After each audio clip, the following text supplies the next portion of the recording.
I'm back at project house number 1, and today I'm going to be using the Vevor fish tape to go from here all the way over to that pool there, and let's get into it. So this is a 240-foot fish tape that I got from Vevor, and the length we're trying to run is only 120 feet, so it should be able to do it no problem. But this is the model. It's the, I don't know if this will focus in, but it's the LFT01, and it's a 240 foot. And then I also got this nylon rope also from Vevor, and I'm going to take it and just run it through the trench. So let's get into it and see how it does.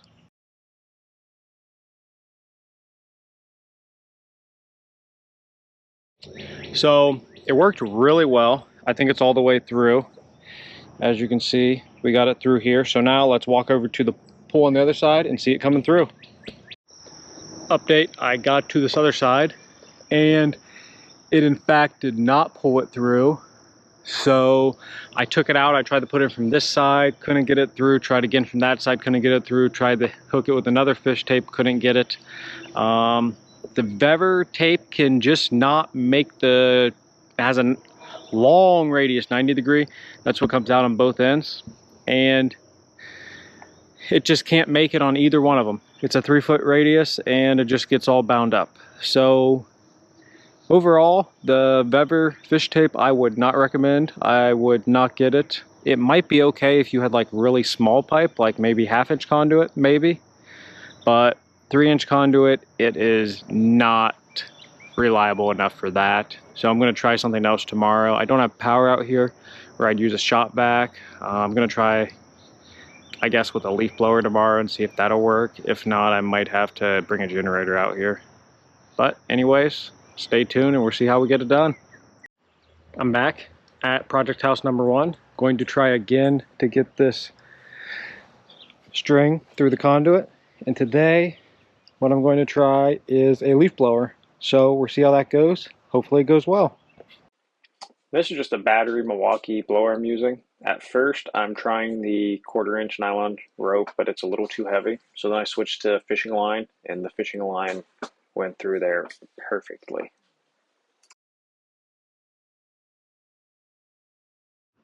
Update, it worked out very well. So I'm going to go over, and if you look over here on that pole, you can see where the bag came out. So I'm going to go over there, attach this little thicker wire there onto that, or 1/4-inch nylon rope onto it, and pull it back through to this end.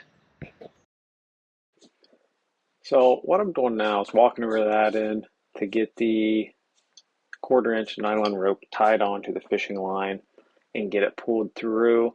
And I was hoping just to tie it on and be able to pull it straight through, but I was able to pull about 10 foot, then I had to go back over there and ended up just having to go back and forth, back and forth, back and forth to get it in there because I didn't have anything to hold that spool of nylon rope up at the top of that ladder. So update, I got it pulled through. I got it, and you can see I got a bunch of poison ivy on myself. It's hopefully gone by the time this video is posted, but got the rope pulled through. I tied it off to a little 2x4 here, just so it doesn't go back down in that end. And I'll do the same thing on this other end. So I'm gonna go down there. This took quite a while because this side over here, which I'll go over here and show you, it's about, there's a 10-foot riser on there, plus that bend. And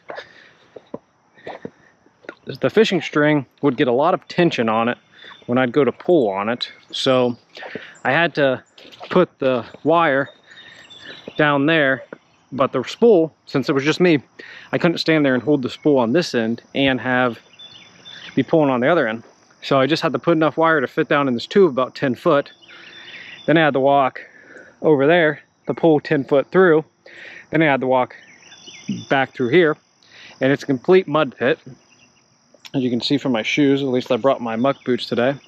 But that's why it took probably about an hour when If I had a second set of hands, it probably would have taken about 2 minutes, but ended up taking an hour because I had to walk back and forth here about 15 times, then climb up the ladder, shove rope down. But I got it pulled through now, so now I'm just going to finish it up, and then in a few days the electrician's going to come and put the panel on the house, and then after that they're getting scheduled to pull the power from right there.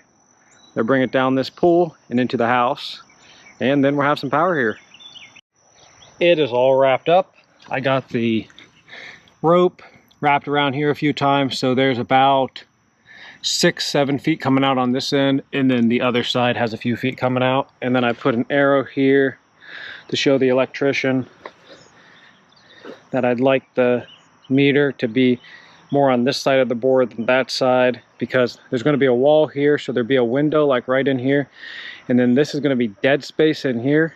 But I'd like to have enough room to get the electrical panel in, and then the air conditioner beside it, and there might be 2 out here, so I'd like to have enough room to get both of those in here and still have the panel be right there with the electrical, because there won't be any window here that'll get in the way, or here, because this is going to be a closet, and this is going to be a bathroom without a window because the bathtub and shower surround is going to be here. And then coming in here, we're getting to the master bathroom, and then on this corner we have a patio door, and I'd like to ideally have a patio out here at some point, be a nice place for a hot tub, or just to sit down after a long day and look at the trees. But I'm glad we got that done. Hopefully the next video the meter's in and the power company pulls it, and then we have some power to work. Thanks for watching.